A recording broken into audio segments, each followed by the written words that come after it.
gua di sini akan mempersembahkan sebuah media pembelajaran psikologi yang bertema Nematelmintes. nah itu nematalitas. Kamu tahu nggak sih nematelmintes itu apa? Nah, sekarang coba kita survei di lingkungan sekitar SMA 3 Bandung. Siapa sih yang tahu nematelmintes itu apa? Yuk, sekarang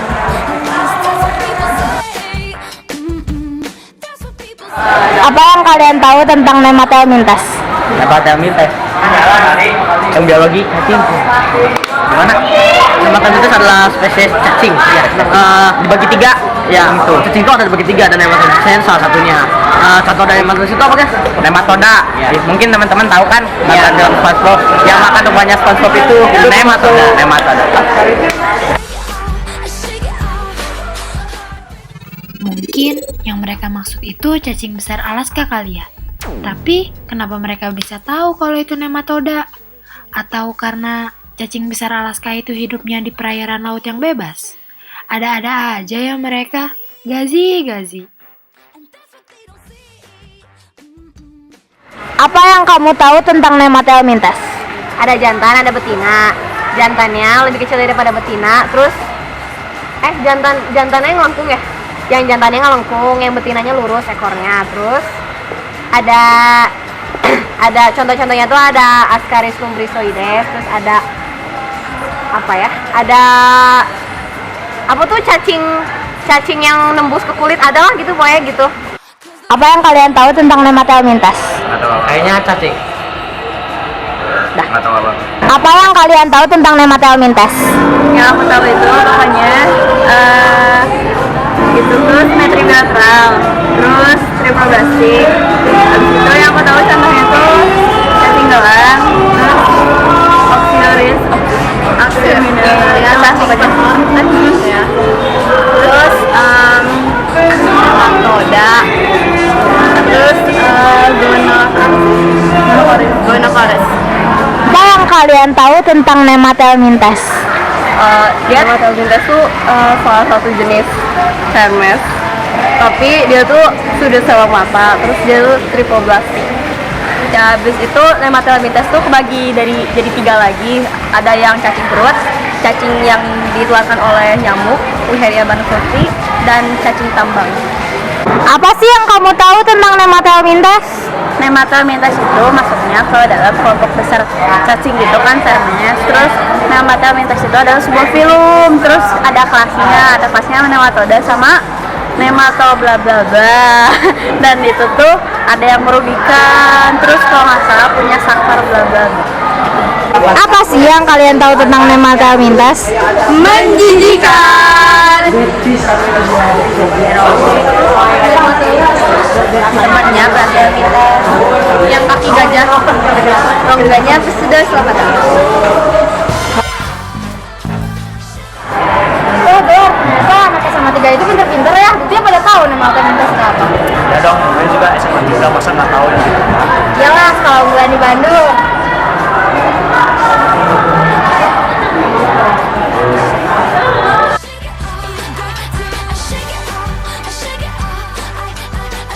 Ciri tubuh nematelmintes. Nah, ini teman-teman, ciri tubuh nematelmintes yang pertama itu adalah simetri bilateral.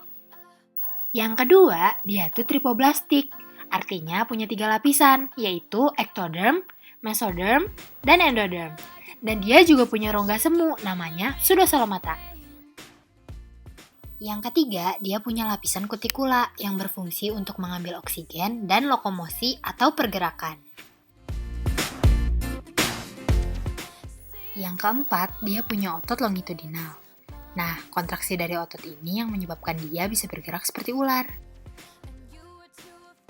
Yang kelima, dia mempunyai cincin saraf yang mengelilingi esofagus dan merupakan pusat sistem saraf yang dihubungkan oleh 6 tali saraf longitudinal ke arah anterior dan posterior.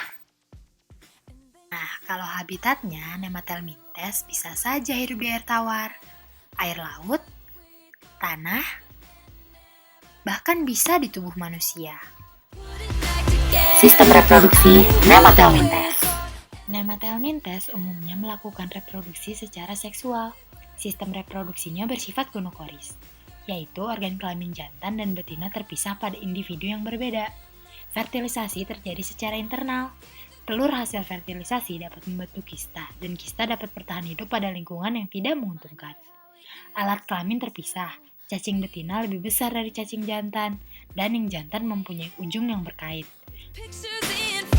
Sistem pencernaan Nematelmintes. Teman-teman, kalau pencernaan Nematelmintes itu udah lengkap. Kenapa lengkap? Karena Nematelmintes sudah punya mulut, kerongkongan, usus, dan anus. Sistem ekskresi Nematelmintes. Alat ekskresi Nematelmintes berupa protonefridia atau disebut pembuluh bercabang-cabang yang memanjang pada bagian samping kiri dan kanan di sepanjang tubuh sel. Sistem pernafasan Nematelmintes. Nematelmintes tidak memiliki sistem respirasi. Pernafasan dilakukan secara difusi melalui permukaan tubuh. Sistem saraf Nematelmintes. Sistem saraf pada Nematelmintes berupa ganglion cerebral atau dua kelompok sel-sel saraf dengan komisura dan berkas saraf longitudinal yang berjumlah 2-3 buah. Contoh Nematelmintes itu diantaranya etiologi Ascariasis. Penyebabnya adalah Ascaris lumbricoides. Yang jantan biasanya 20 cm sampai 35 cm. Yang betina 3 mm sampai 6 mm. Betina ini akan bertelur kurang lebih 200.000 butir per hari. Telur ini akan keluar dari tubuh manusia melalui feses. Ascaris lumbricoides tersebar luas di daerah tropis. Infeksi Ascaris pada anak kurang dari 10 tahun mencapai 60-100%. Siklus hidup Ascaris yang pertama adalah telur. Pada bentuk telur cacing perut keluar bersama feses. Dan telur cacing perut ini bisa bertahan hidup sangat lama sekali. Yang kedua, telur akan membentuk embrio dan akan bisa menginfeksi tubuh lewat pori-pori atau tidak sengaja termakan. 3. Telur tersebut lama-kelamaan akan berubah menjadi larva. Nah, keempat, larva akan memasuki bagian-bagian tubuh manusia seperti alveoli, tenggorokan, dan sebagainya. Dan larva juga akan mengikuti aliran darah. 5. Larva akan semakin berkembang di usus halus manusia dan menjadi cacing perut dewasa. 6. Cacing dewasa ini akan bertelur dan keluar bersama feses. Nah, itulah siklus hidup cacing perut. Oxyuris vermicularis atau sering disebut cacing kremi. Kenapa disebut cacing kremi? Karena ukurannya sangat kecil. Cacing kremi hidup di dalam usus besar manusia dan tidak menimbulkan penyakit yang berbahaya, namun cacing ini cukup mengganggu. Cacing kremi ini dapat menimbulkan rasa gatal yang teramat sangat di bagian anus. Infeksi cacing kremi tidak membutuhkan perantara. Cacing kremi dapat masuk ke dalam tubuh melalui makanan yang telah terkontaminasi telur cacing. Pengulangan daur infeksi cacing kremi pada umumnya secara autoinfeksi, artinya dilakukan oleh penderitanya sendiri. Pada saat tertentu, cacing betina keluar dari anus untuk bertelur. Saat inilah timbul rasa gatal. Jika penderita menggaruk dan tidak menjaga kebersihan tangannya, maka infeksi cacing kremi ini akan terjadi kembali.